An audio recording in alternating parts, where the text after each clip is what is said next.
If you are learning to crochet, the first thing that you will learn is the slip knot. So let's learn how to make a slip knot in 3 easy ways.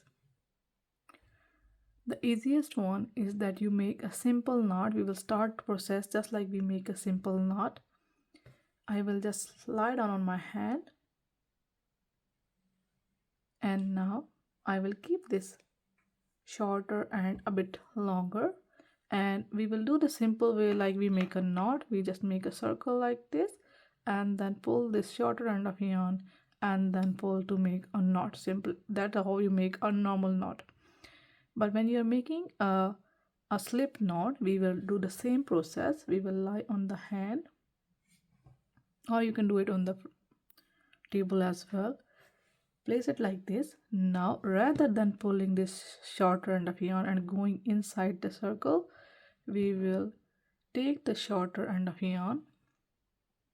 We will shape it like a loop or just fold it from the middle, and then we will bring it through the circle, hold it on the place, and then pull this longer end of yarn. I am just skewering it this on the place and pulling the longer end, and I got the knot here, the slip knot. Now I will just simply glide on the hook and start working. Now let's learn the second way of making a slip knot, the way that I normally go. For this I will take the shorter end of yarn, wrap it on my finger. If you are not used to tight one, make with 2 fingers, and skewer this shorter end with baby finger and ring finger.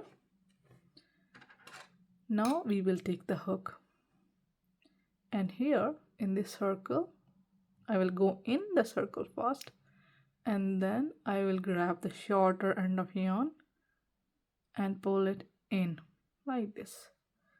Not completely, only that much.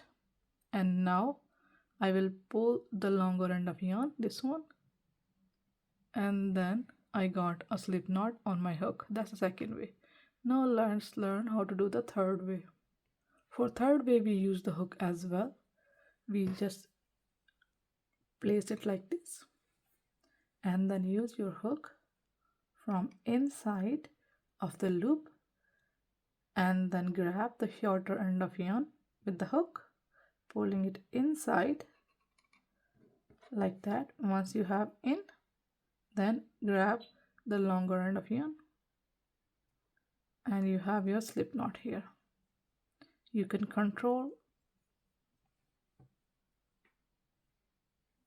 and these are the 3 ways that you can make your slip knot. I hope you like it.